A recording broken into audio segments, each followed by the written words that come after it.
What's going on in America today? Why are we over our heads in debt? Why can't the politicians bring debt under control?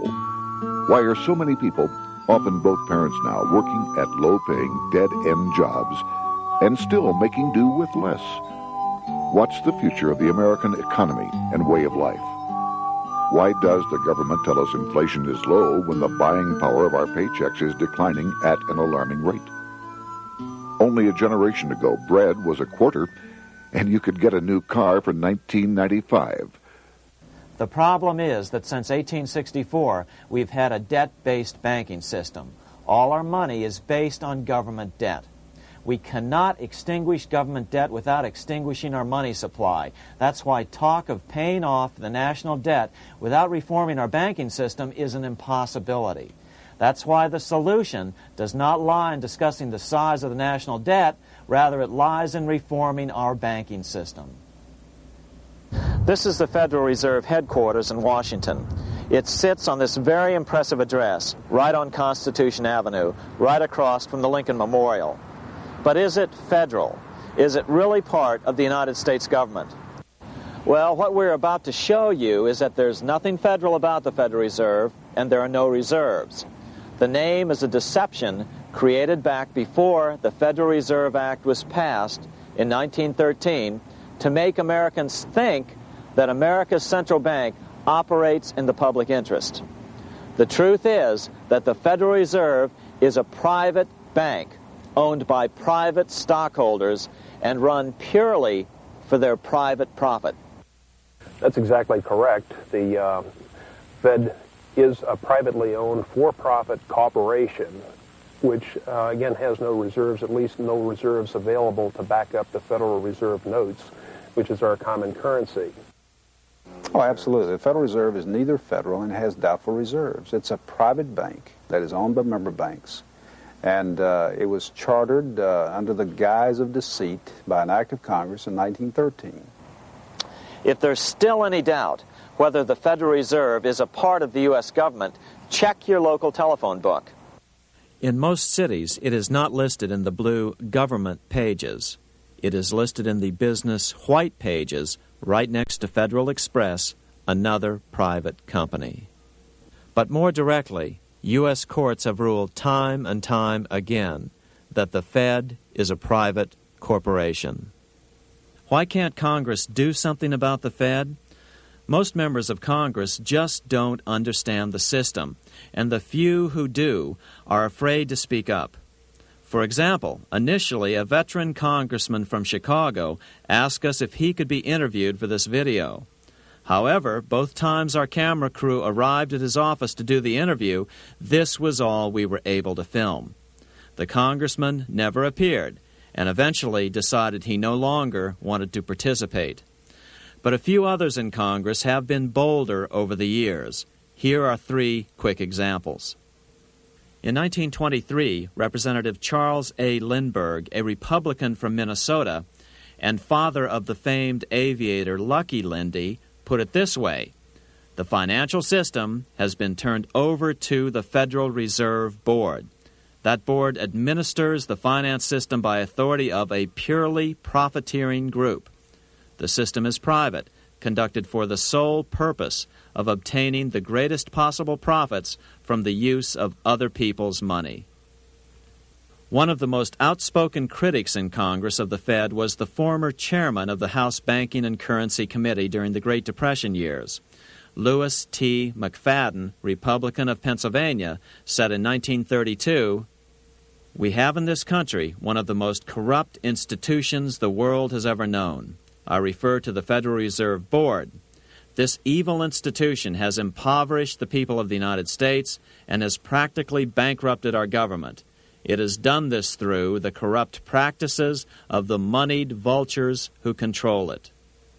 Senator Barry Goldwater was a frequent critic of the Fed. Most Americans have no real understanding of the operation of the international moneylenders. The accounts of the Federal Reserve System have never been audited. It operates outside the control of Congress and manipulates the credit of the United States. The Federal Reserve really even though it is not part of the federal government, it is more powerful than the federal government. It's more powerful than the president, the Congress, and the courts. Now, a lot of people challenge me on that, but let me prove my case. The Federal Reserve determines what the average person's car payment is going to be, what their house payment is going to be, and whether they have a job or not. And I submit to you that that's total control. And the Federal Reserve is the largest single creditor of the United States government. What does Proverbs tell us? The borrower is servant to the lender.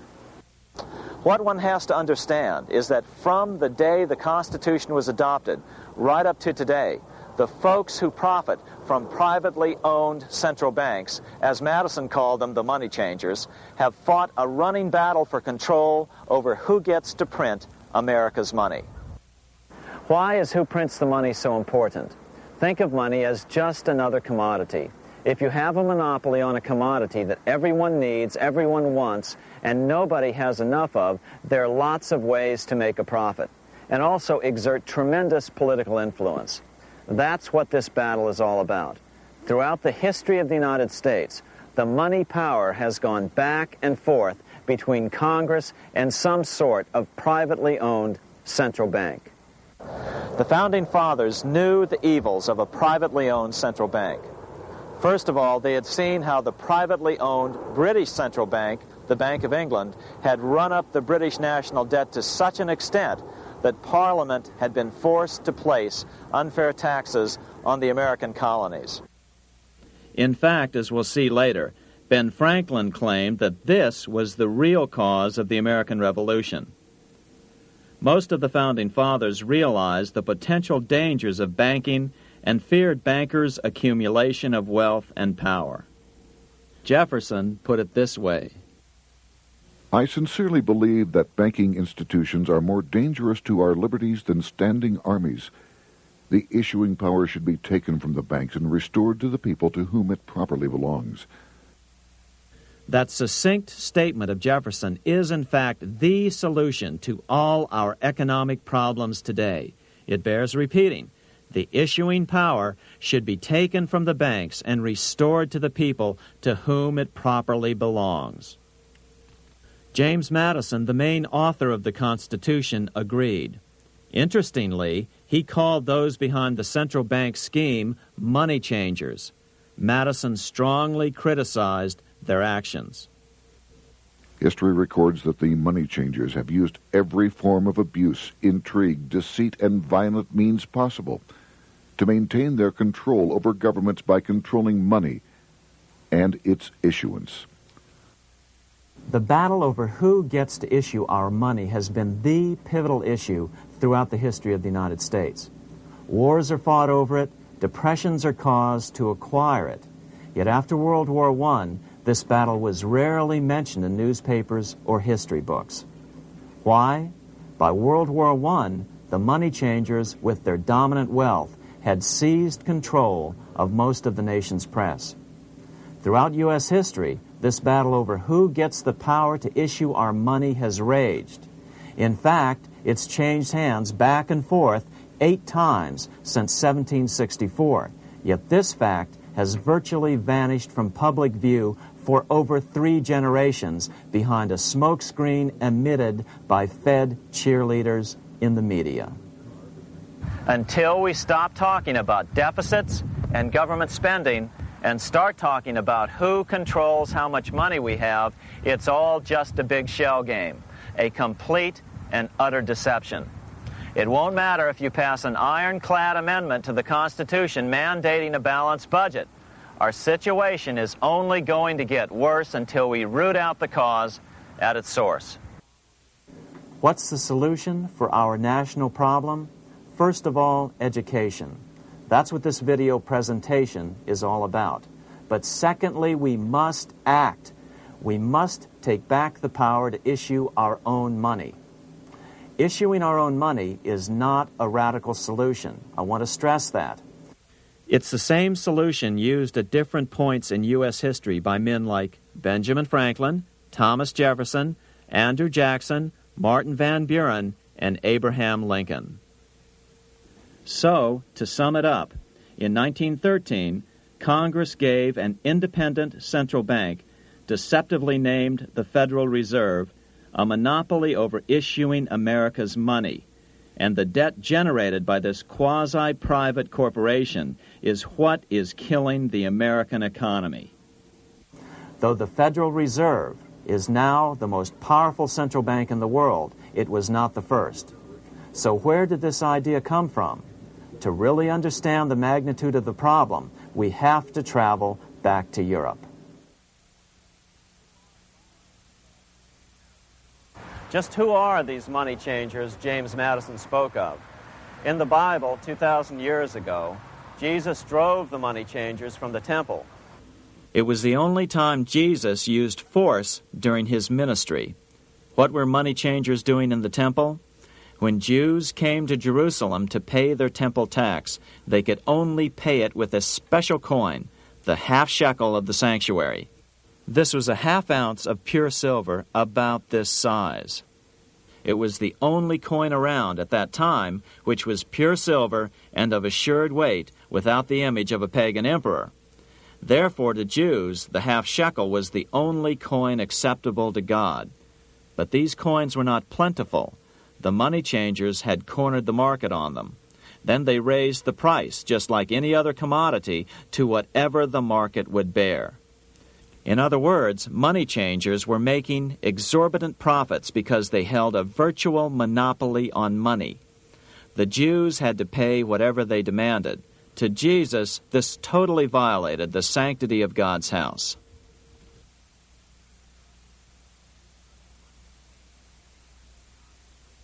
But the money-changing scam did not originate in Jesus' day.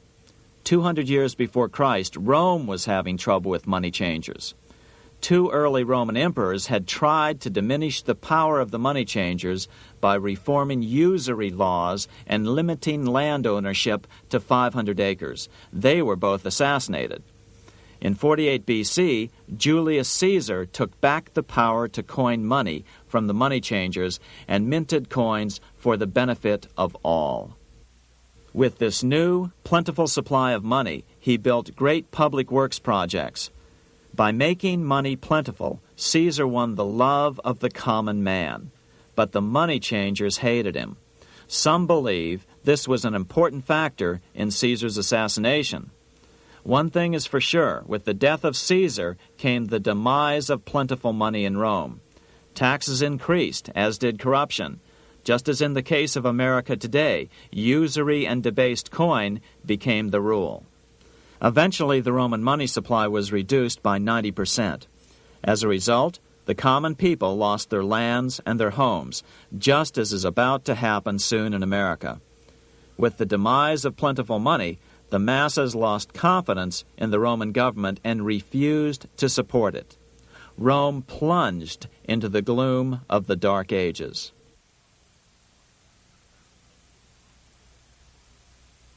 A 1,000 years after the death of Christ, money changers, those who loan out and manipulate the quantity of money, were active in medieval England.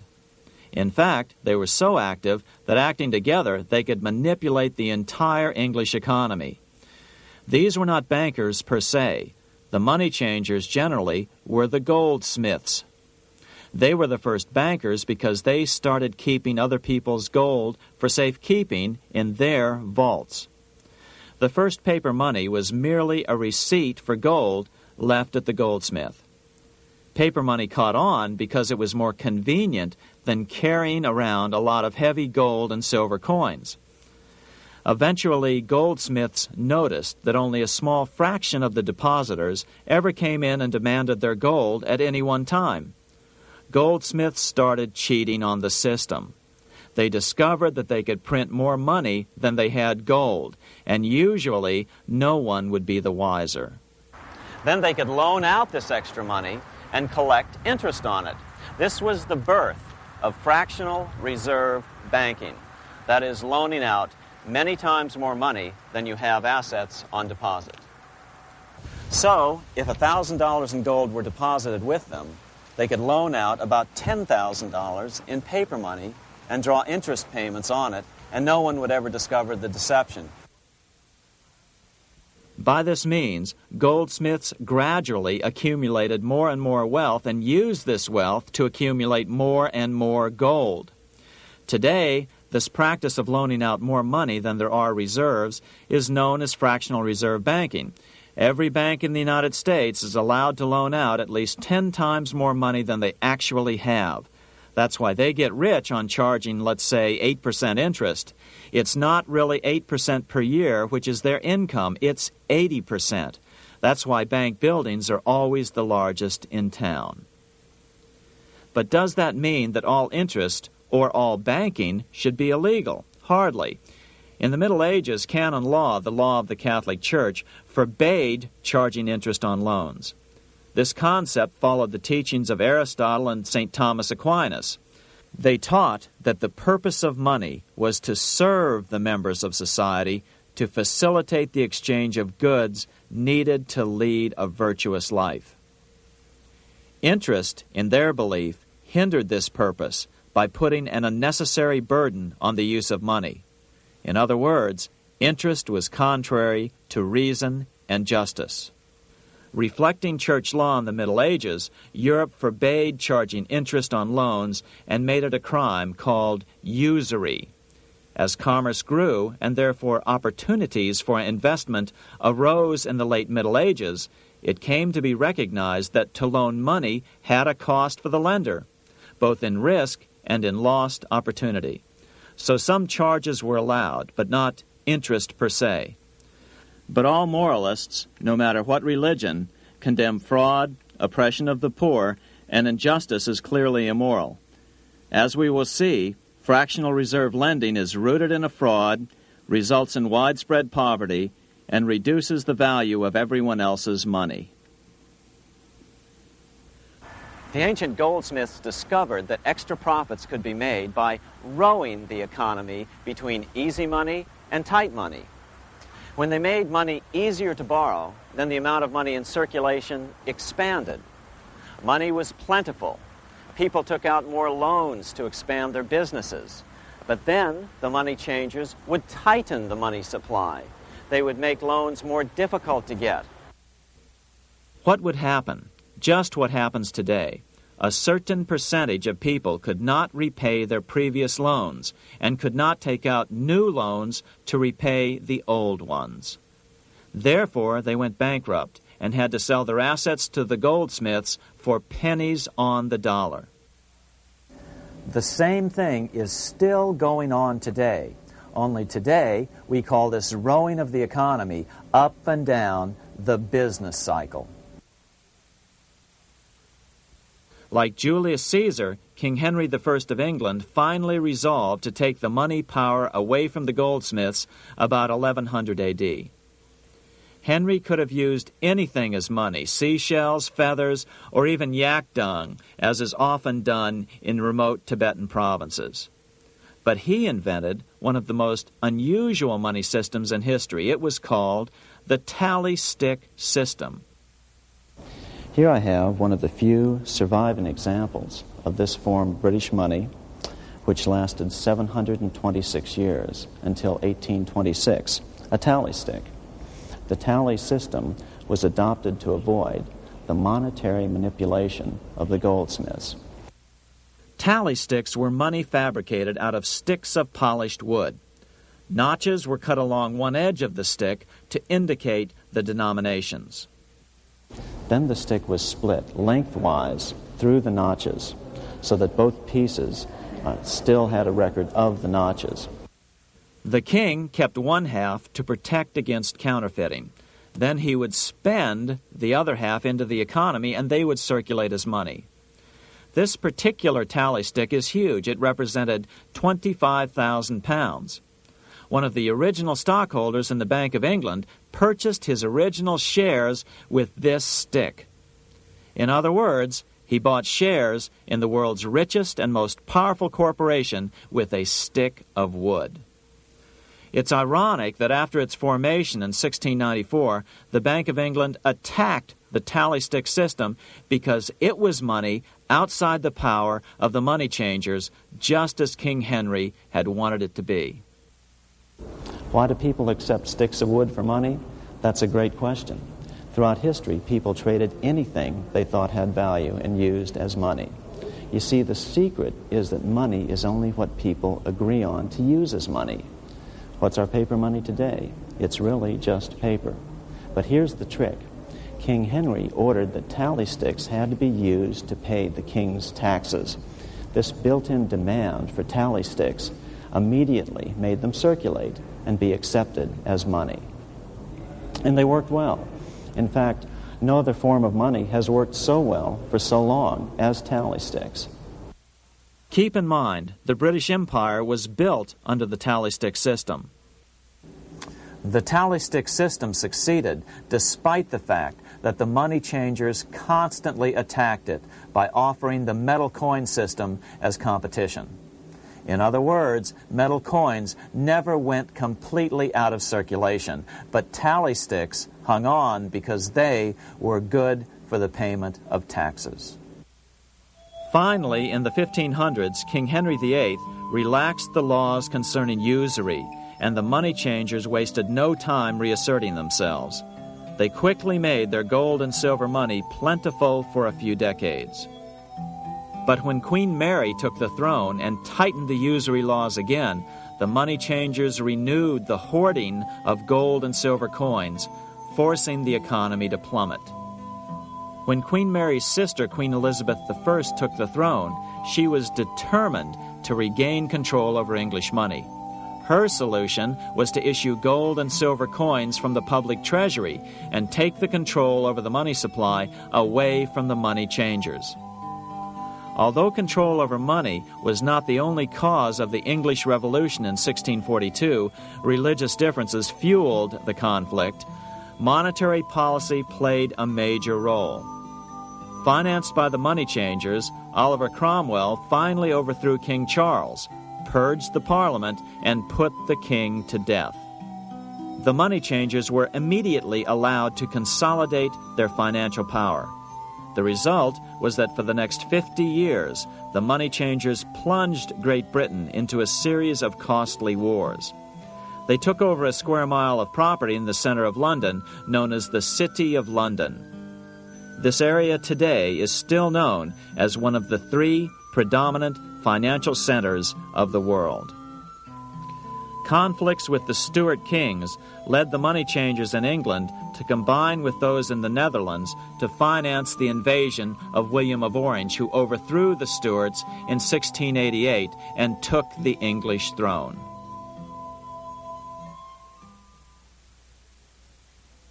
By the end of the 1600s, England was in financial ruin. 50 years of more or less continuous wars with France and Holland had exhausted her. Frantic government officials met with the money changers to beg for the loans necessary to pursue their political purposes. The price was high. A government-sanctioned, privately owned bank which could issue money created out of nothing. It was to be the modern world's first privately owned central bank, the Bank of England. Although it was deceptively called the Bank of England to make the general population think it was part of the government, it was not. Like any other private corporation, the Bank of England sold shares to get started. The investors, whose names were never revealed, were supposed to put up £1.25 million British pounds in gold coin to buy their shares in the bank, but only £750,000 was ever received. Despite that, the bank was duly chartered in 1694 and started out in the business of loaning out several times the money it supposedly had in reserves, all at interest. In exchange, the new bank would loan British politicians as much of the new currency as they wanted, as long as they secured the debt by direct taxation of the British people. So, legalization of the Bank of England amounted to nothing less than legal counterfeiting of a national currency for private gain. Unfortunately, nearly every nation now has a privately controlled central bank using the Bank of England as the basic model. Such is the power of these central banks that they soon take total control over a nation's economy. It soon amounts to nothing but a plutocracy, rule by the rich. It would be like putting control of the army in the hands of the mafia. The danger of tyranny would be extreme. Yes, we need central banks. No, we do not need them in private hands. The central bank scam is really a hidden tax. The nation sells bonds to the central bank to pay for things it does not have the political will to raise taxes to pay for. But the bonds are purchased with money the central bank creates out of nothing. More money in circulation makes your money worth less. The government gets as much money as it needs, and the people pay for it in inflation. The beauty of the plan is that not one person in 1,000 can figure it out because it's usually hidden behind complex-sounding economics gibberish. With the formation of the Bank of England, the nation was soon awash in money. Prices throughout the country doubled. Massive loans were granted for just about any wild scheme. One venture proposed to drain the Red Sea to recover gold supposedly lost when the Egyptian army drowned pursuing Moses and the Israelites. By 1698, government debt grew from the initial £1.25 million to £16 million. Naturally, taxes were increased and then increased again to pay for all of this. With the British money supply firmly in their grip, the British economy began a wild roller coaster series of booms and depressions, exactly the sort of thing a central bank claims it is determined to prevent. There are two things which I think are intrinsic not just to the Bank of England but to central banking generally. The first is an involvement in the formulation of monetary policy with the specific objective of achieving monetary stability. However, since the Bank of England took control, the British pound has rarely been stable. Now let's take a look at the role of the Rothschild family, the family said to be the wealthiest in the world.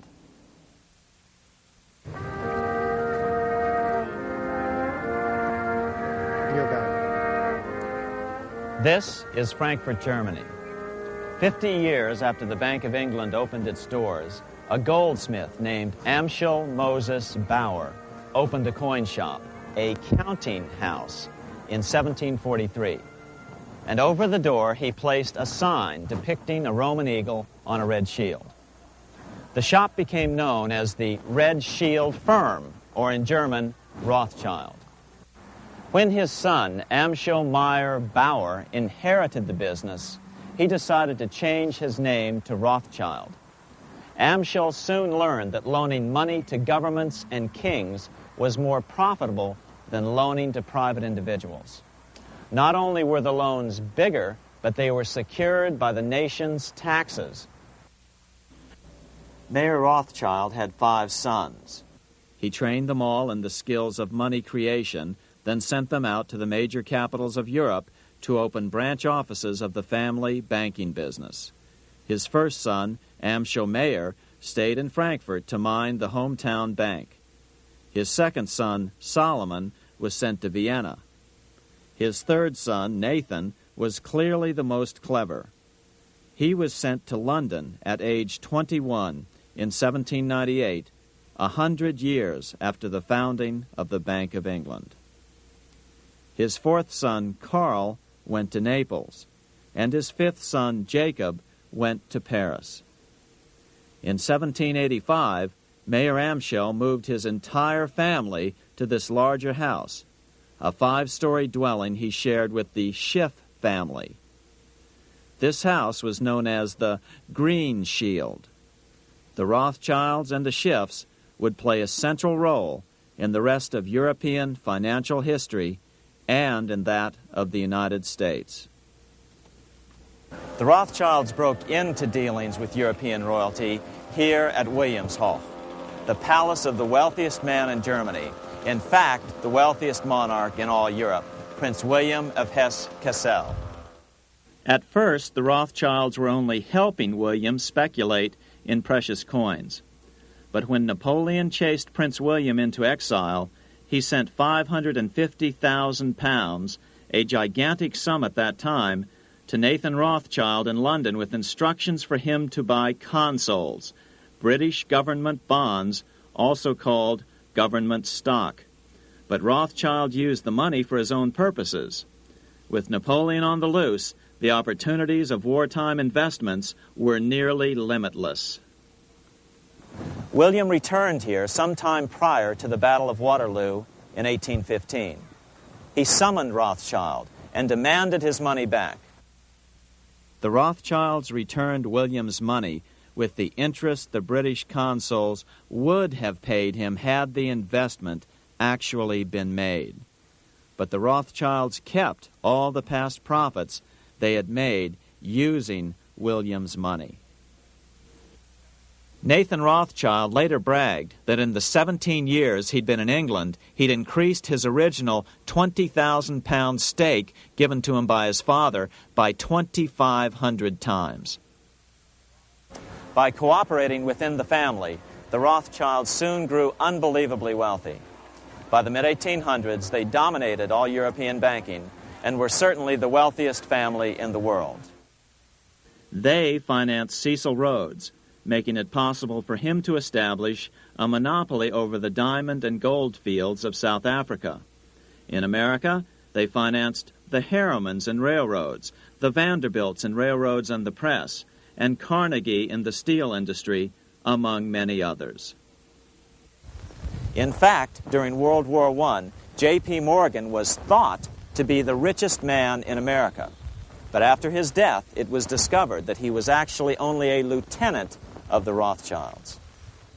Once Morgan's will was made public, it was discovered that he owned only 19% of J.P. Morgan companies. By 1850, James Rothschild, the heir of the French branch of the family, was said to be worth 600 million French francs, 150 million more than all the other bankers in France put together. He built this mansion called Ferrier, just east of Paris. Wilhelm I, on seeing it, exclaimed, "Kings couldn't afford this. It could only belong to a Rothschild." Another 19th century French commentator put it this way: "There is but one power in Europe, and that is Rothschild."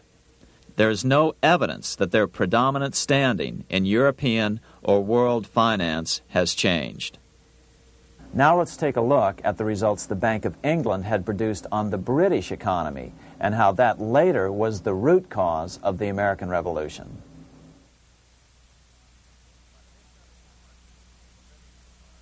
By the mid-1700s, the British Empire was nearing its height of power around the world. But Britain had fought 4 costly wars in Europe since the creation of their privately owned central bank, the Bank of England. The cost had been high. To finance these wars, the British Parliament here had borrowed heavily from the bank. By the mid-1700s, the government's debt here in Britain was £140 million, a staggering sum for those days. Consequently, the British government embarked on a program of trying to raise revenues from their American colonies in order to make their interest payments to the bank. But in America, it was a different story. The scourge of a privately owned central bank had not yet hit. This is Independence Hall in Philadelphia, where the Declaration of Independence and Constitution were signed. In the mid-1700s, pre-revolutionary America was still relatively poor. There was a severe shortage of precious metal coins to trade for goods, so the early colonists were forced to experiment with printing their own homegrown paper money. Some of these experiments were successful. Franklin was a big supporter of the colonies printing their own paper money. In 1757, Franklin was sent to London. He ended up staying for the next 18 years here, nearly until the start of the American Revolution. During this period, the American colonies began to issue their own money. Called colonial scrip, the endeavor was very successful. It provided a reliable medium of exchange, and it also helped to provide a feeling of unity between the colonies. Remember, colonial scrip was just paper money, debt-free money, printed in the public interest, and not backed by gold or silver coin. In other words, it was a totally fiat currency. One day, officials of the Bank of England asked Franklin how he would account for the newfound prosperity of the colonies. Without hesitation, he replied, "That is simple. In the colonies, we issue our own money. It is called colonial scrip. We issue it in proper proportion to the demands of trade and industry to make the products pass easily from the producers to the consumers. In this manner, creating for ourselves our own paper money, we control its purchasing power, and we have no interest to pay to no one." This was just common sense to Franklin, but you can imagine the impact it had on the Bank of England. America had learned the secret of money, and that genie had to be returned to its bottle as soon as possible.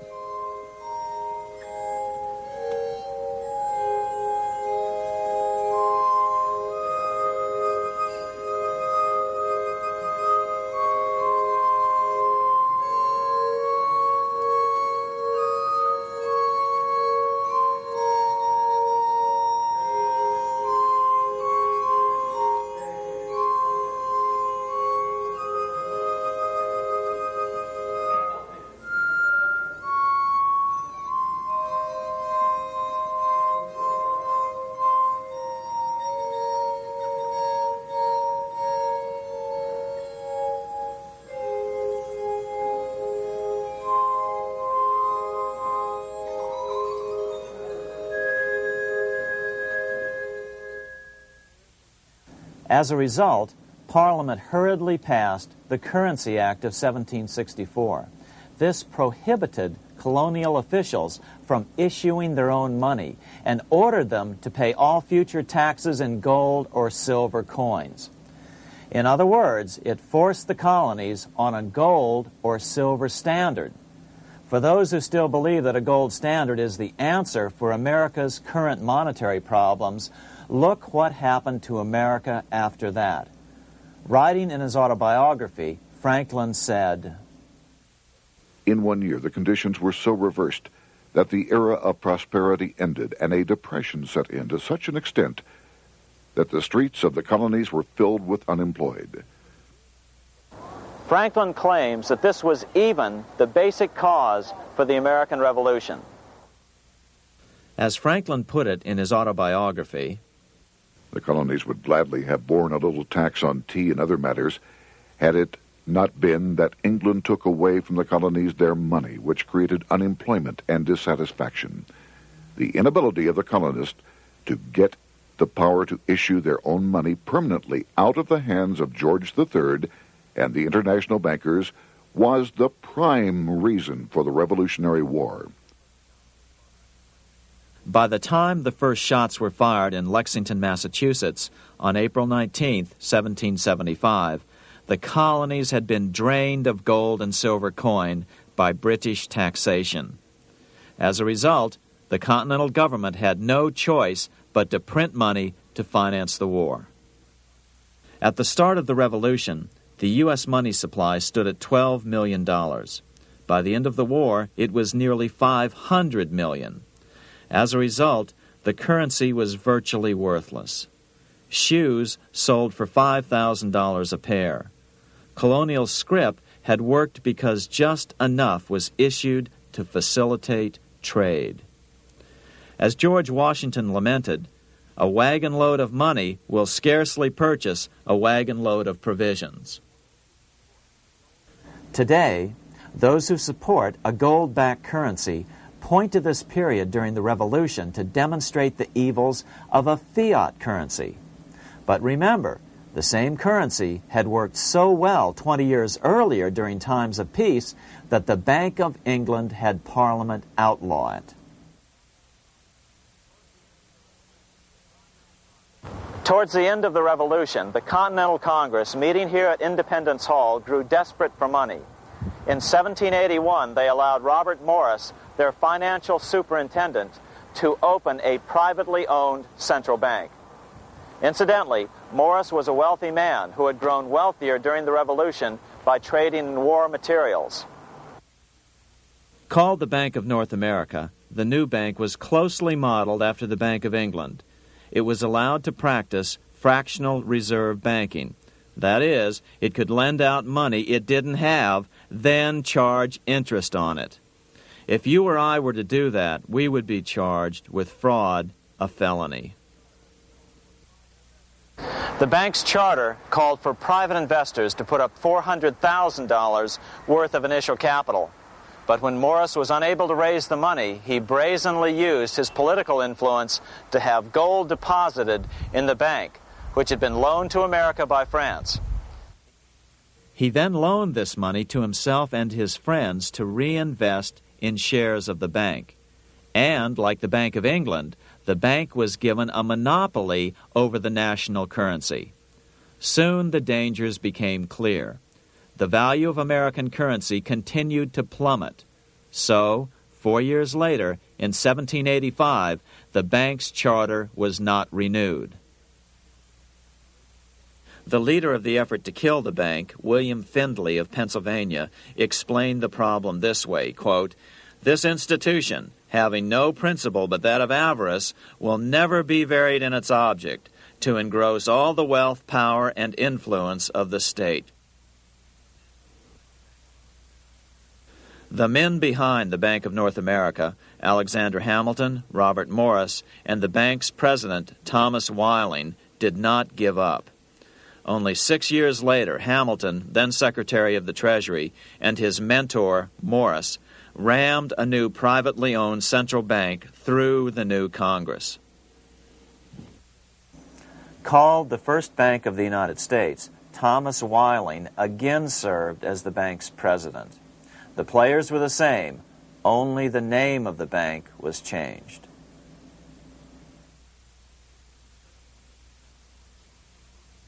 In 1787, colonial leaders assembled in Philadelphia to replace the ailing Articles of Confederation.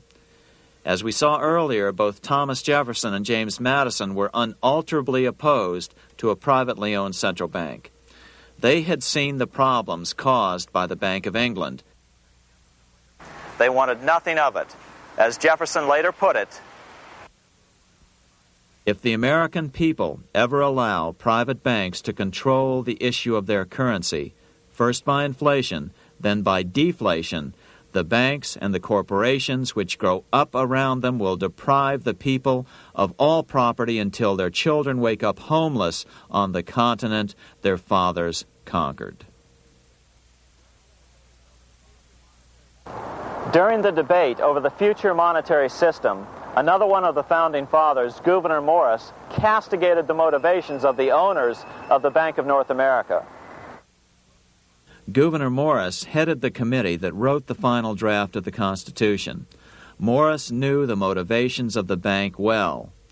Along with his old boss, Robert Morris, Gouverneur Morris and Alexander Hamilton were the ones who had presented the original plan for the Bank of North America to the Continental Congress in the last year of the Revolution. In a letter he wrote to James Madison on July 2nd, 1787, Gouverneur Morris revealed what was really going on. The rich will strive to establish their dominion and enslave the rest. They always did. They always will. They will have the same effect here as elsewhere if we do not, by the power of government, keep them in their proper spheres. Despite the defection of Gouverneur Morris from the ranks of the bank, Hamilton, Robert Morris, Thomas Whiling, and their European backers were not about to give up. They convinced the bulk of the delegates to the Constitutional Convention to not give Congress the power to issue paper money. Most of the delegates were still reeling from the wild inflation of the paper currency during the Revolution. They had forgotten how well colonial scrip had worked before the war. But the Bank of England had not. The money changers could not stand to have America printing her own money again. So the Constitution is silent on the matter. This grievous defect left the door wide open for the money changers, just as they had planned.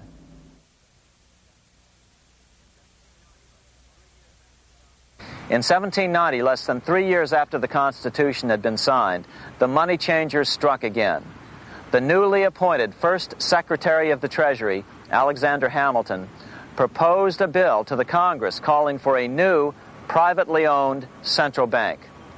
Coincidentally, that was the very year that Amschel Rothschild made his pronouncement from his flagship bank in Frankfurt. Let me issue and control a nation's money, and I care not who writes the laws. Alexander Hamilton was a tool of the international bankers, and he wanted to create the U.S. Bank, the BUS, or the Bank of the United States, and did so.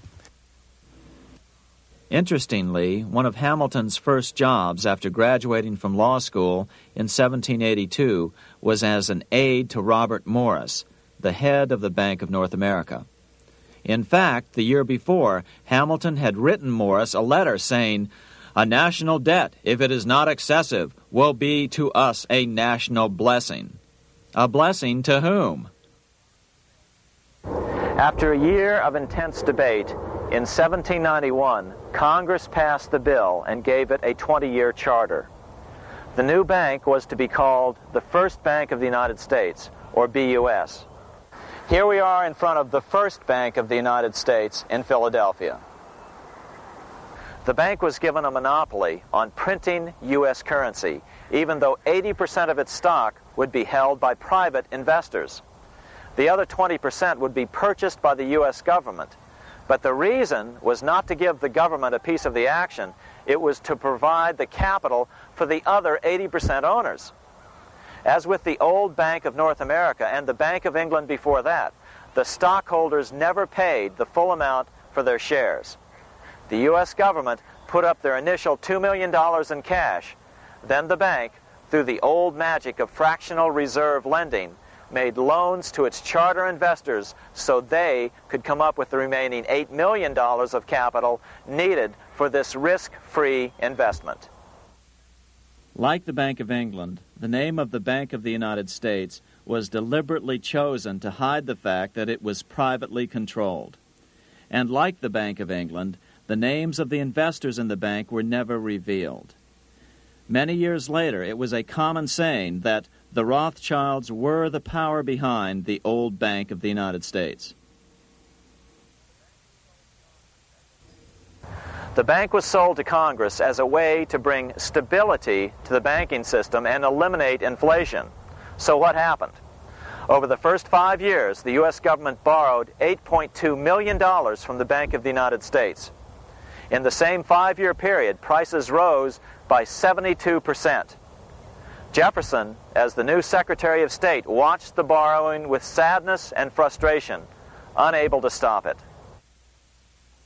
I wish it were possible to obtain a single amendment to our Constitution, taking from the federal government the power of borrowing. Millions of Americans feel the same way today. They watch in helpless frustration as the federal government borrows the American economy into oblivion. So, although it was called the First Bank of the United States, it was not the first attempt at a privately owned central bank in this country. As with the Bank of North America, the government put up most of the cash to get this private bank going, then the bankers loaned the money to each other to buy the remaining stock in the bank.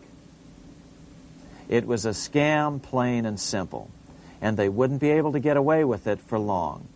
But first, we have to travel back to Europe to see how a single man was able to manipulate the entire British economy by obtaining the first news of Napoleon's final defeat.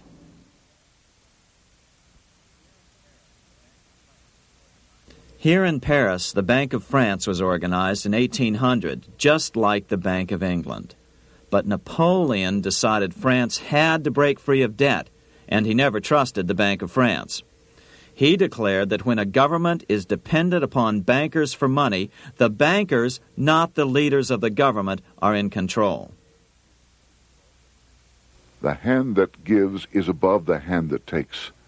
Money has no motherland. Financiers are without patriotism and without decency.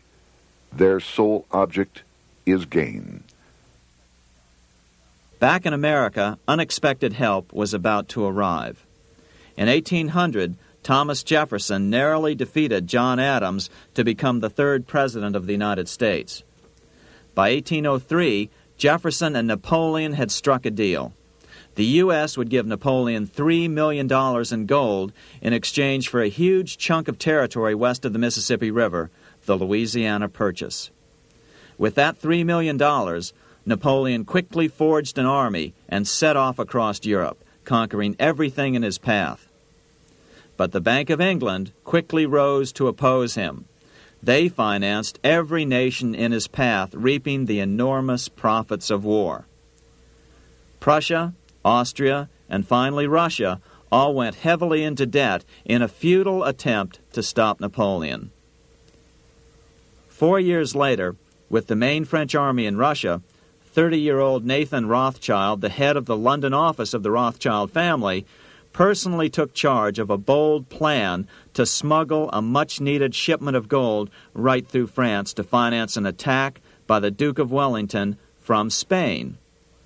Nathan later bragged at a dinner party in London that it was the best business he'd ever done. Little did he know that he would do much better business in the near future. Wellington's attacks from the south and other defeats eventually forced Napoleon to abdicate, and Louis XVIII was crowned king. Napoleon was exiled to Elba, a tiny island off the coast of Italy, supposedly exiled from France forever. While Napoleon was in exile on Elba, temporarily defeated by England with the financial help of the Rothschilds, America was trying to break free of its central bank as well.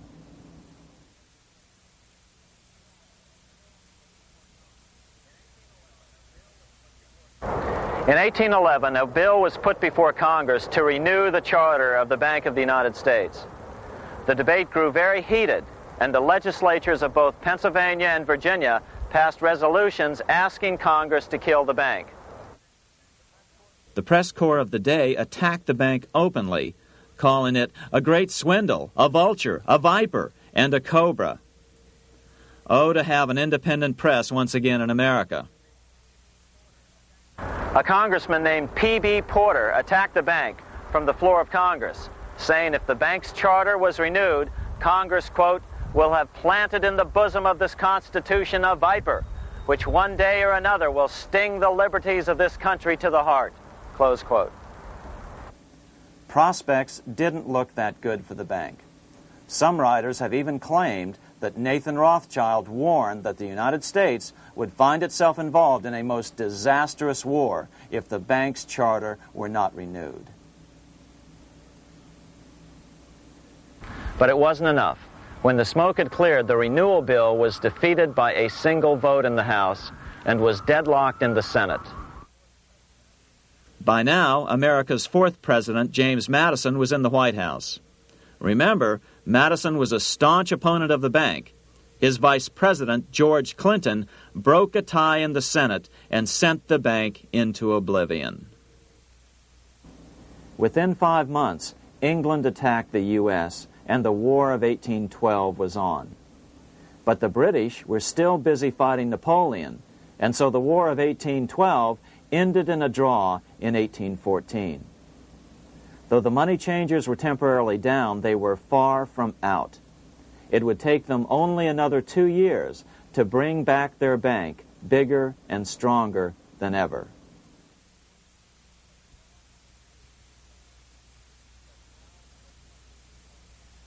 But now let's return to Napoleon, because nothing else in history more aptly demonstrates the ingenuity of the Rothschild family than their control of the British stock market after Waterloo.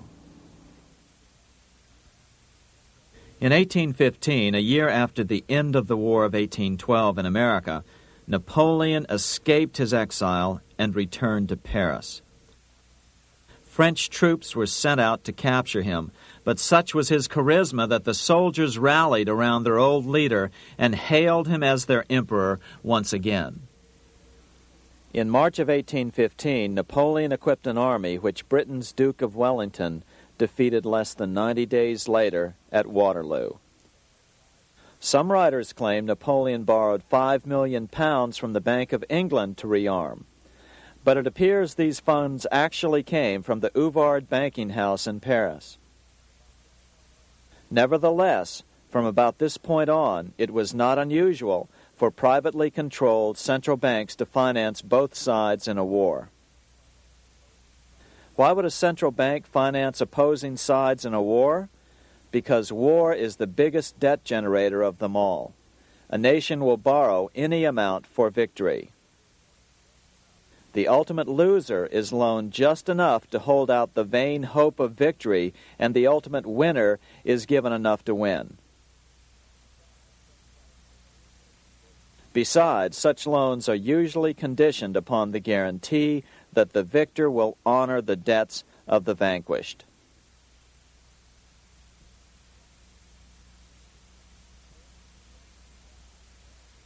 This is the Waterloo battlefield about 200 miles northeast of Paris in what today is Belgium.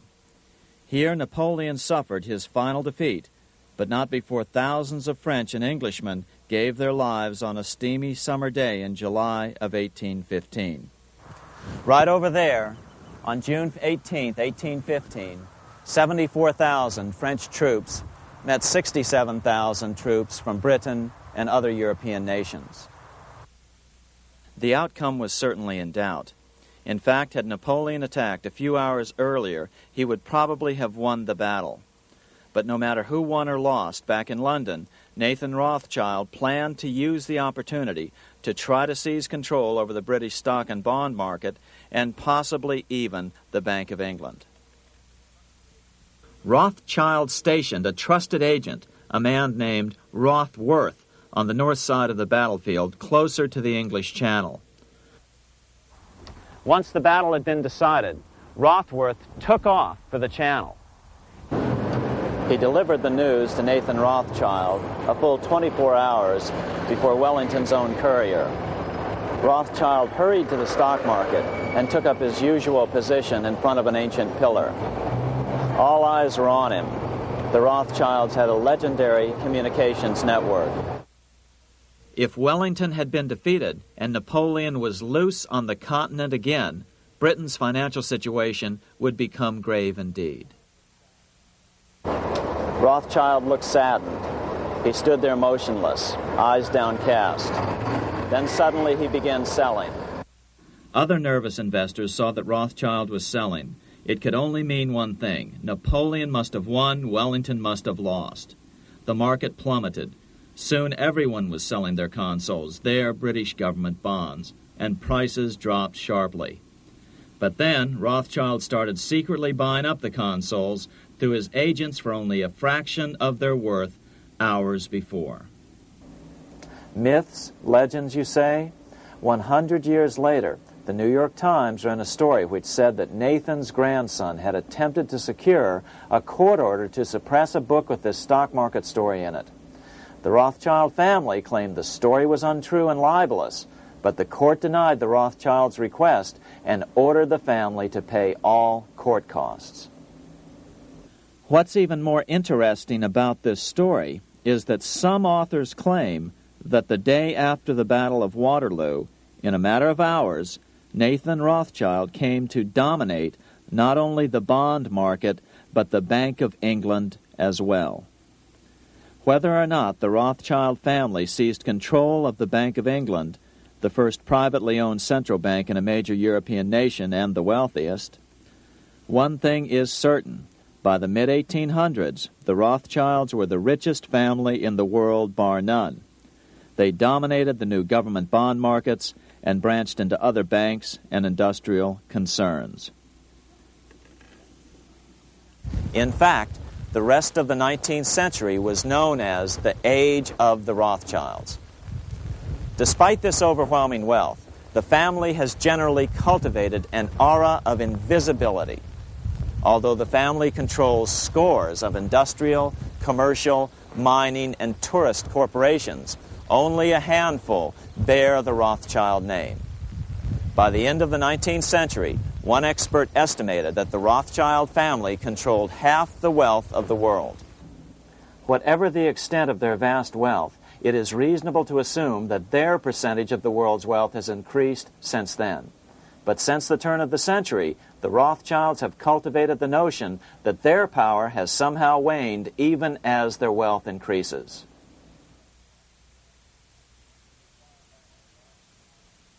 Meanwhile, back in Washington in 1816, just 1 year after Waterloo and Rothschild's alleged takeover of the Bank of England, the American Congress passed a bill permitting yet another privately owned central bank. This bank was called the Second Bank of the United States. The new bank's charter was a copy of the previous bank's. The U.S. government would own 20% of the shares of the bank. Of course, the federal share was paid by the Treasury up front into the bank's coffers. Then, through the magic of fractional reserve lending, it was transformed into loans to private investors who then bought the remaining 80% of the shares. Just as before, the primary stockholders remained a secret. But it is known that the largest block of shares, about 1/3 of the total, were sold to foreigners. As one observer put it, it is certainly no exaggeration to say that the Second Bank of the United States was rooted as deeply in Britain as it was in America. So, by 1816, some authors claim the Rothschilds had taken control over the Bank of England and backed a new, privately owned central bank in America as well.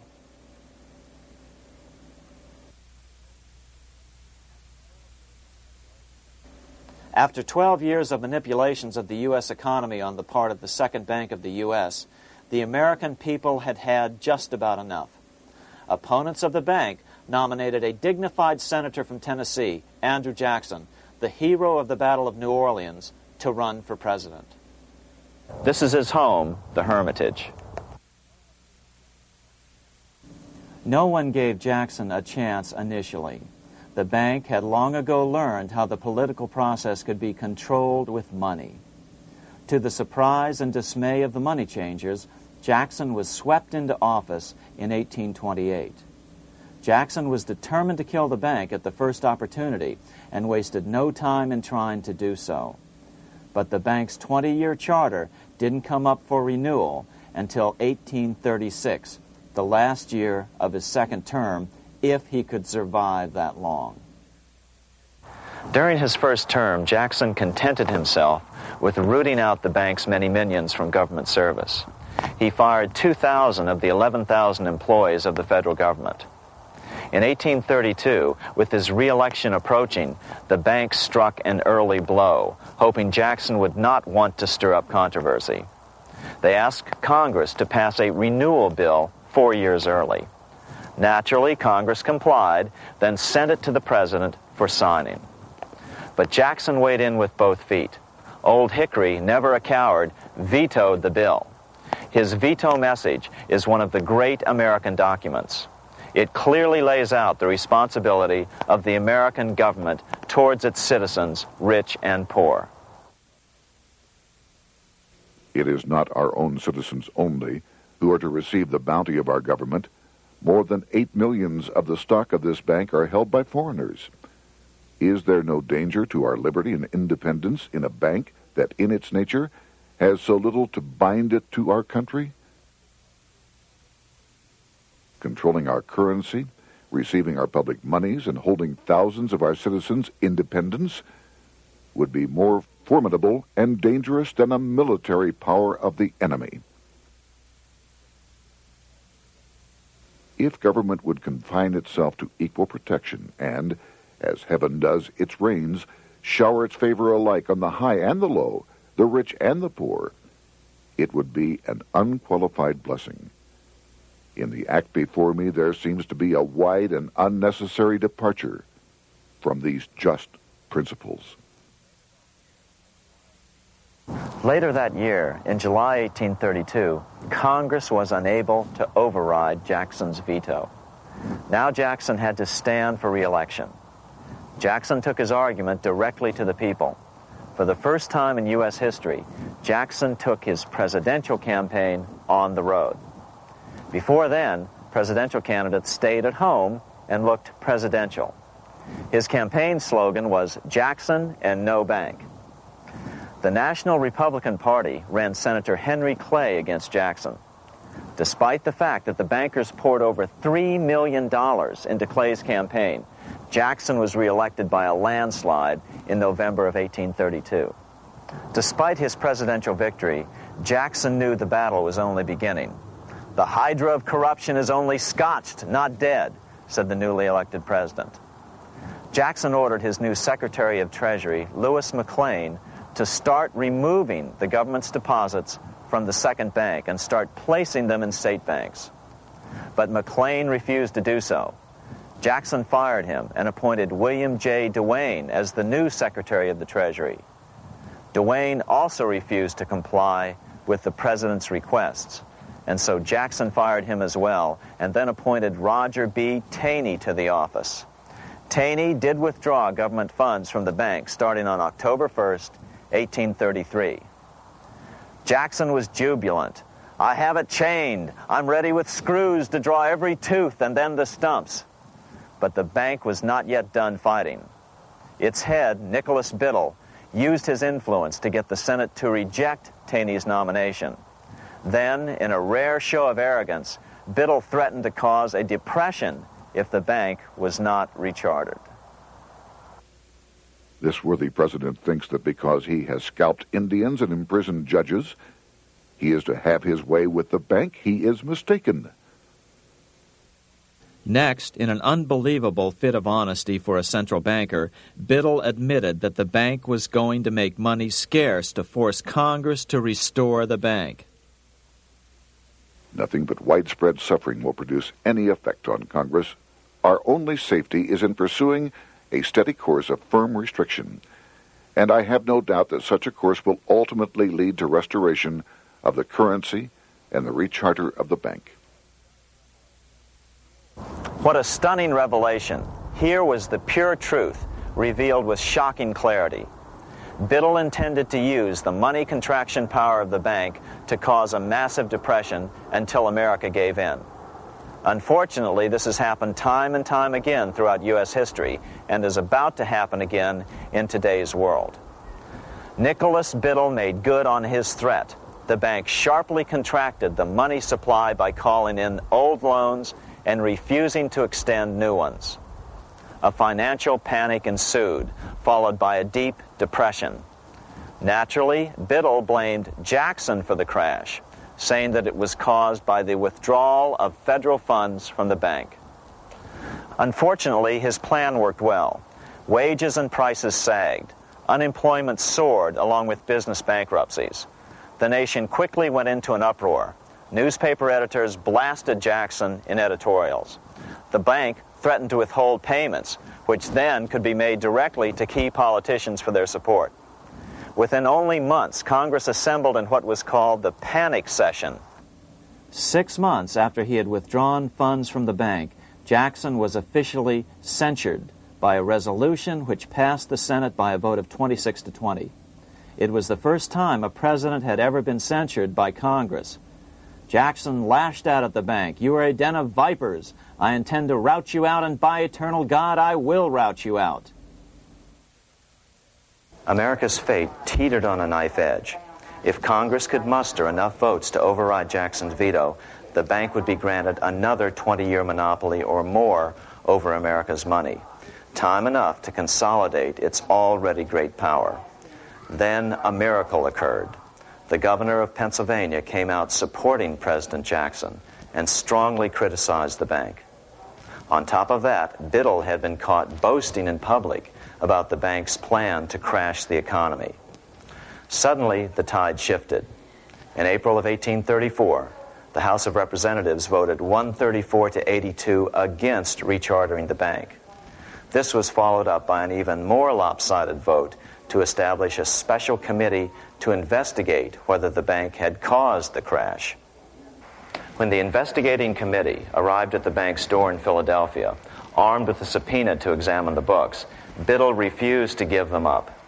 Nor would he allow inspection of correspondence with congressmen relating to their personal loans and advances he'd made to them. He also refused to testify before the committee back in Washington. On January 8, 1835, Jackson paid off the final installment on the national debt, which had been necessitated by allowing the banks to issue currency for government bonds rather than simply issuing treasury notes without such debt. He was the only president to ever pay off the debt. A few weeks later, on January 30th, 1835, an assassin by the name of Richard Lawrence tried to shoot President Jackson, but by the grace of God, both pistols misfired. Lawrence was later found not guilty by reason of insanity. After his release, he bragged to friends that powerful people in Europe had put him up to the task and promised to protect him if he were caught. The following year, when its charter ran out, the Second Bank of the United States ceased functioning as the nation's central bank. Biddle was later arrested and charged with fraud. He was tried and acquitted, but died shortly thereafter while still tied up in civil suits. After his second term as president, Jackson retired here to the Hermitage outside of Nashville to live out his life. He is still remembered here for his determination to kill the bank. In fact, he killed it so well that it took the money changers 77 years to undo the damage. When asked what his most important accomplishment had been, Jackson replied, "I killed the bank." Unfortunately, even Jackson failed to grasp the entire picture and its root cause. Although Jackson had killed the central bank, the most insidious weapon of the money changers, fractional reserve banking, remained in use by the numerous state-chartered banks. This fueled economic instability in the years before the Civil War. Still, the central bankers were out, and as a result, America thrived as it expanded westward. During this time, the principal money changers struggled to regain their lost centralized power, but to no avail. Then, finally, they reverted to the old central bankers' formula: war to create debt and dependency. If they couldn't get their central bank any other way, America could be brought to its knees by plunging it into a civil war, just as they had done in 1812 after the first Bank of the United States was not rechartered. 1 month after the inauguration of Abraham Lincoln, the first shots of the American Civil War were fired here at Fort Sumter, South Carolina, on April 12, 1861. Certainly slavery was a cause for the Civil War, but not the primary cause. Lincoln knew that the economy of the South depended upon slavery, and so before the Civil War, he had no intention of eliminating it. Lincoln had put it this way in his inaugural address only 1 month earlier. I have no purpose, directly or indirectly, to interfere with the institution of slavery in the states where it now exists. I believe I have no lawful right to do so, and I have no inclination to do so. Even after the first shots were fired here at Fort Sumter, Lincoln continued to insist that the Civil War was not about the issue of slavery. My paramount objective is to save the Union, and it is not either to save or destroy slavery. If I could save the Union without freeing any slave, I would do it. So what was the Civil War all about? There were many factors at play. Northern industrialists had used protective tariffs to prevent the southern states from buying cheaper European goods. Europe retaliated by stopping cotton imports from the South.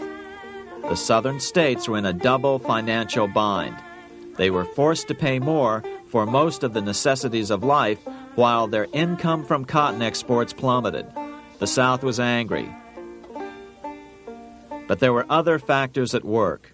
The money changers were still stung by America's withdrawal from their control 25 years earlier. Since then, America's wildcat economy had made the nation rich, a bad example for the rest of the world. The central bankers now saw an opportunity to split the rich new nation, to divide and conquer by war. Was this just some sort of wild conspiracy theory at the time? Well, let's take a look at what a well-placed observer of the scene had to say at the time. His name was Otto von Bismarck, Chancellor of Germany, the man who united the German states a few years later. The division of the United States into federations of equal force was decided long before the Civil War by the high financial powers of Europe. These bankers were afraid that the United States, if they remained as one bloc and as one nation, would attain economic and financial independence which would upset their financial domination over the world. Within months after the first shots here at Fort Sumter, the central bankers loaned Napoleon III of France, the nephew of the Waterloo Napoleon, 210 million francs to seize Mexico and station troops along the southern border of the U.S., taking advantage of their war to violate the Monroe Doctrine and return Mexico to colonial rule. No matter what the outcome of the Civil War, a weakened America, heavily indebted to the money changers, would open up Central and South America once again to European colonization and domination. The very thing America's Monroe Doctrine had forbade in 1823. At the same time, Great Britain moved 11,000 troops into Canada and positioned them menacingly along America's northern border. The British fleet went to war alert should their quick intervention be called for. Lincoln knew he was in a double bind. That's why he agonized over the fate of the Union. There was a lot more to it than just differences between the North and the South. That's why his emphasis was always on union and not merely the defeat of the South. But Lincoln needed money to win. In 1861, Lincoln and his Secretary of Treasury, Salmon P. Chase, went to New York to apply for the necessary loans. The money changers, anxious to see the Union fail, offered loans at 24 to 36% interest. Lincoln said thanks, but no thanks, and returned to Washington. Lincoln sent for an old friend, Colonel Dick Taylor of Chicago, and put him on the problem of financing the war. During one meeting, Lincoln asked Taylor what he'd discovered. Taylor put it this way. Why, Lincoln, that is easy. Just get Congress to pass a bill authorizing the printing of full legal tender treasury notes, and pay your soldiers with them, and go ahead and win your war with them also. When Lincoln asked if the people of the United States would accept the notes, Taylor said, "The people, or anyone else, will not have any choice in the matter if you make them full legal tender. They will have the full sanction of the government and be just as good as any money, as Congress is given that express right by the Constitution." So that's exactly what Lincoln did. In 1862-63, he printed up $450 million worth of the new bills. In order to distinguish them from other banknotes in circulation, he printed them in green ink on the back side. That's why the notes were called greenbacks. With this new money, Lincoln paid the troops and bought their supplies. During the course of the war, nearly $450 million worth of greenbacks were printed at no interest to the federal government. Lincoln understood who was really pulling the strings and what was at stake for the American people. This is how he explained his rationale. The government should create, issue, and circulate all the currency and credit needed to satisfy the spending power of the government and the buying power of consumers. The privilege of creating and issuing money is not only the supreme prerogative of government, but it is the government's greatest creative opportunity. By the adoption of these principles, the taxpayers will be saved immense sums of interest. Money will cease to be master and become the servant of humanity. A truly incredible editorial in the London Times explained the central bankers' attitude towards Lincoln's greenbacks. If this mischievous financial policy, which has its origins in North America, shall become indurated down to a fixture, then That government will furnish its own money without cost. It will pay off debts and be without debt. It will have all the money necessary to carry on its commerce. It will become prosperous without precedent in the history of the world. The brains and wealth of all countries will go to North America. That country must be destroyed, or it will destroy every monarchy on the globe. The scheme was effective, so effective that the next year, 1863, with Federal and Confederate troops beginning to mass for the decisive battle of the Civil War, and the Treasury in need of further congressional authority to issue more greenbacks, Lincoln allowed the bankers to push through the National Bank Act. These new national banks would operate under a virtual tax-free status and collectively had the exclusive monopoly power to create the new form of money, banknotes. Though greenbacks continued to circulate, their numbers were not increased. But most importantly, from this point on, the entire U.S. money supply would be created out of debt by bankers buying U.S. government bonds and issuing them for reserves for banknotes. As historian John Kenneth Galbraith explained it, in numerous years following the war, the federal government ran a heavy surplus.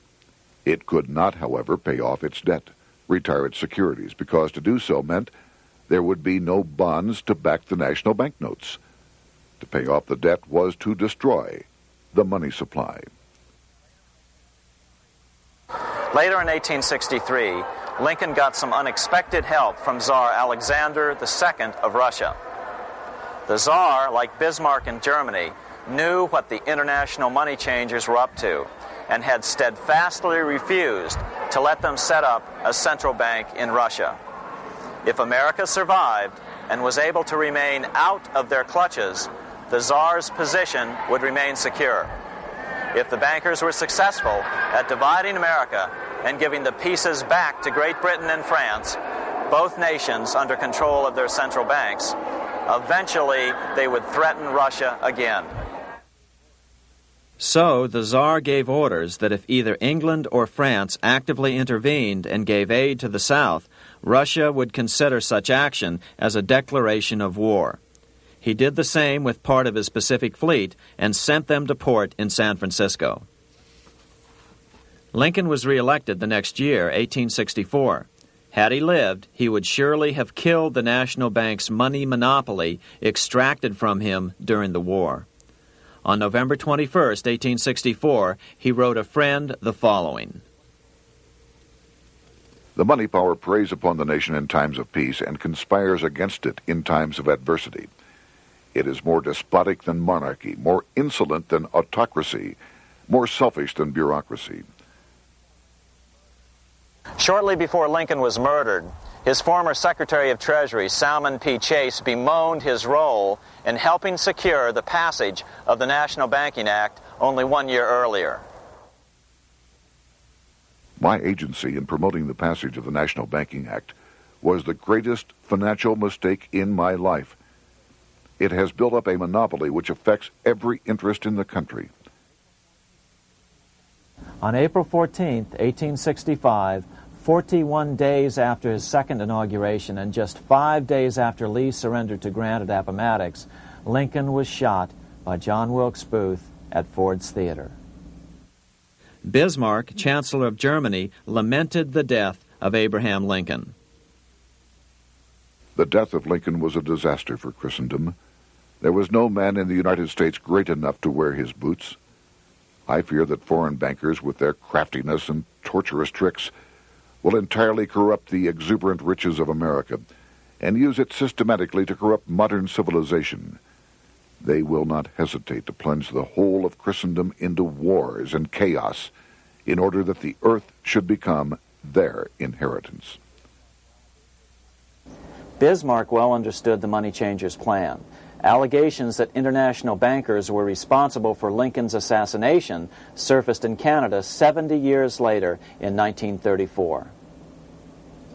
Gerald G. McGeer, a popular and well-respected Canadian attorney, revealed this stunning charge in a 5-hour speech before the Canadian House of Commons, blasting Canada's debt-based money system.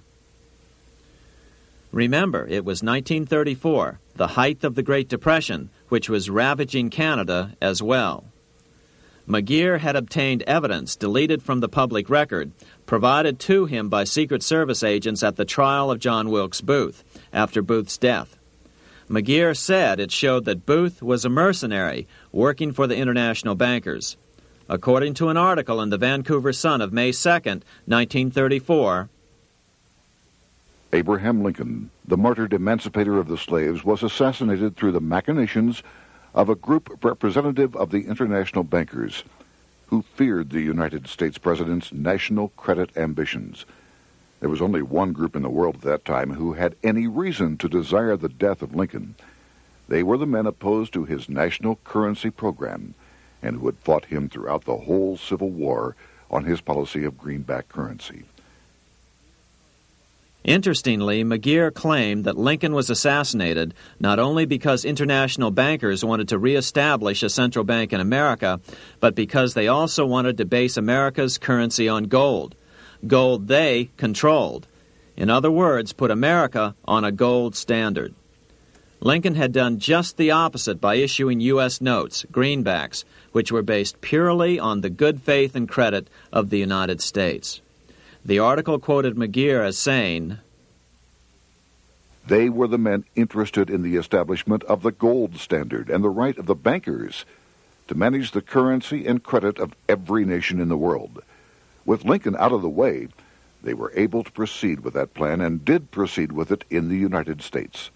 Within 8 years after Lincoln's assassination, silver was demonetized and the gold standard money system set up in the United States." Not since Lincoln has the U.S. issued debt-free United States notes. These red-sealed bills, which were issued in 1963, were not a new issue from President Kennedy, but merely the old greenbacks reissued year after year. In another act of folly and ignorance, the 1994 Regal Act actually authorized the replacement of Lincoln's greenbacks with debt-based notes. In other words, greenbacks were in circulation in the United States until 1994. Why was silver bad for the bankers and gold good? Simple. Because silver was plentiful in the United States. It was very hard to control. Gold was, and always has been, scarce. Throughout history, it has been relatively easy to monopolize gold, but silver has historically been 15 times more plentiful. With Lincoln out of the way, the money changers' next objective was to gain complete control over America's money. This was no easy task. With the opening of the American West, silver had been discovered in huge quantities. On top of that, Lincoln's greenbacks were generally popular. Despite the European central bankers' deliberate attacks on greenbacks, they continued to circulate in the United States, in fact, until a few years ago. According to historian W. Cleon Skousen, right after the Civil War, there was considerable talk about reviving Lincoln's brief experiment with the constitutional monetary system. Had not the European Money Trust intervened, it would have no doubt become an established institution. it is clear that the concept of America printing her own debt-free money sent shockwaves throughout the European central banking elite. They watched with horror as Americans clamored for more greenbacks. They may have killed Lincoln, but support for his monetary ideas grew. On April 12, 1866, nearly 1 year to the day of Lincoln's assassination, Congress went to work at the bidding of the European central banking interests. It passed the Contraction Act, authorizing the Secretary of the Treasury to begin to retire some of the greenbacks in circulation and thereby contract the money supply. Authors Theodore R. Thorin and Richard F. Warner explained the results of the money contraction in their classic book on the subject, The Truth in Money Book. The hard times which occurred after the Civil War could have been avoided if the greenback legislation had continued as President Lincoln had intended. Instead, there were a series of money panics, what we call recessions, which put pressure on Congress to enact legislation to place the banking system under centralized control. Eventually, the Federal Reserve Act was passed on December 23, 1913. In other words, the money changers wanted two things: the reinstitution of a central bank under their exclusive control, and two, an American currency backed by gold. Their strategy was twofold. First of all, cause a series of panics to try to convince the American people that only centralized control of the money supply could provide economic stability. And secondly, remove so much money from the system that most Americans would be so desperately poor that they either wouldn't care or would be too weak to oppose the bankers. In 1866, there was $1.8 billion in currency in circulation in the United States, about $50.46 per capita. In 1867 alone, $500 million, $500 million, was removed from the U.S. money supply. 10 years later, in 1876, America's money supply was reduced to only $600 million. In other words, 2/3 of America's money had been called in by the bankers. Only $14.60 per capita remained in circulation. 10 years later, the money supply had been reduced to only $400 million, even though the population had boomed. The result was that only $6.67 per capita remained in circulation, a 760% loss in buying power over 20 years. Today, economists try to sell the idea that recessions and depressions are a natural part of something they call the business cycle. The truth is, our money supply is manipulated now just as it was before and after the Civil War. How did this happen? How did money become so scarce? Simple. Bank loans were called in and no new ones were given. In addition, silver coins were melted down. In 1872, a man named Ernest Sed was given 100,000 pounds, about $500,000, by the Bank of England and sent to America to bribe necessary congressmen to get silver demonetized. He was told that if that was not sufficient, to draw an additional 100,000 pounds or as much more as was necessary. The next year, Congress passed the Coinage Act of 1873, and the minting of silver dollars abruptly stopped. In fact, Representative Samuel Hooper, who introduced the bill in the House, acknowledged that Mr. Sed actually drafted the legislation. But it gets even worse than that. In 1874, Sed himself admitted who was behind the scheme. I went to America in the winter of 1872-73, authorized to secure, if I could, the passage of a bill demonetizing silver. It was in the interest of those I represented, the governors of the Bank of England, to have it done. By 1873, gold coins were the only form of coin money. But the contest over control of America's money was not yet over. Only 3 years later, in 1876, with 1/3 of America's workforce unemployed, the population was growing restless. People were clamoring for a return to the greenback money system of President Lincoln or a return to silver money, anything that would make money more plentiful. That year, Congress created the United States Silver Commission to study the problem. Their report clearly blamed the monetary contraction on the national bankers. The report is interesting because it compares the deliberate money contraction by the national bankers after the Civil War to the fall of the Roman Empire.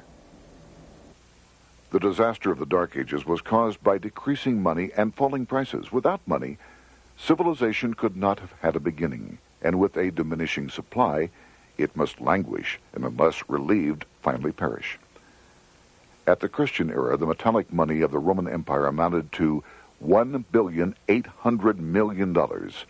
By the end of the 15th century, it had shrunk to less than $200 million.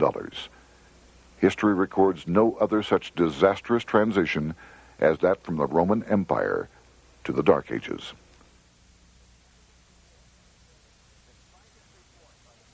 Despite this report by the Silver Commission, Congress took no action. The next year, 1877, riots broke out from Pittsburgh to Chicago. The torches of starving vandals lit up the sky. The bankers huddled to decide what to do. They decided to hang on.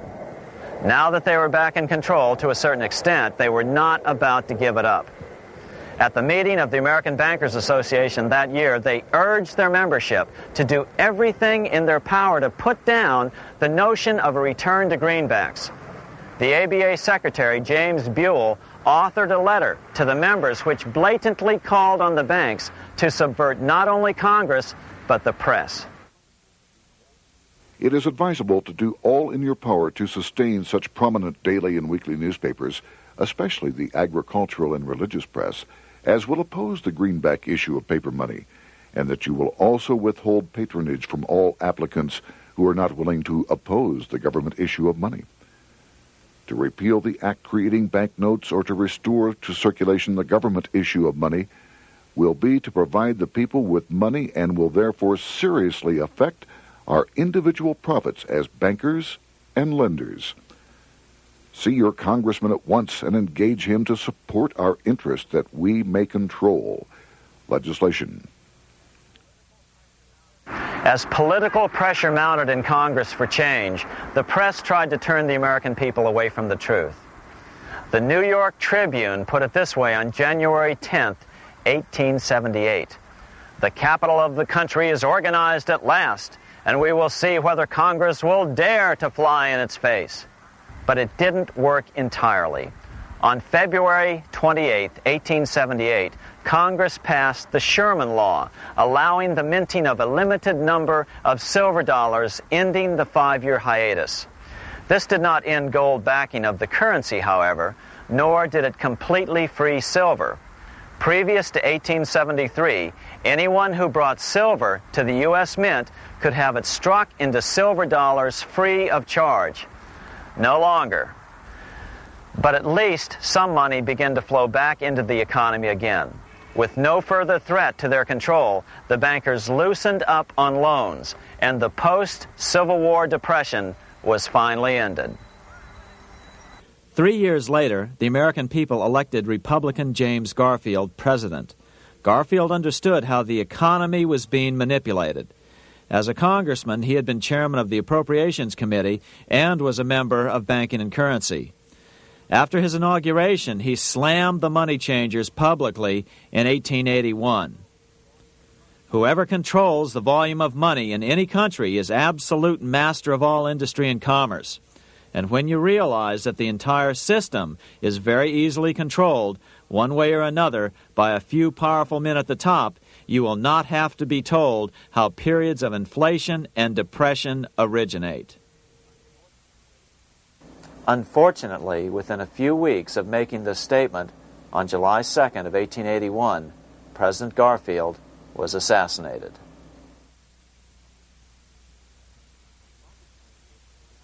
The money changers were gathering strength fast.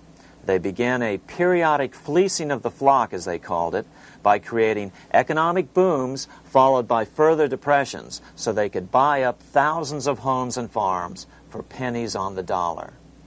In 1891, the money changers prepared to take the American economy down again, and their methods and motives were laid out with shocking clarity in a memo sent out by the American Bankers Association, the ABA, an organization in which most bankers were members. Notice that this memo called for bankers to create a depression on a certain date 3 years in the future. According to the Congressional Record, here's how it read in part.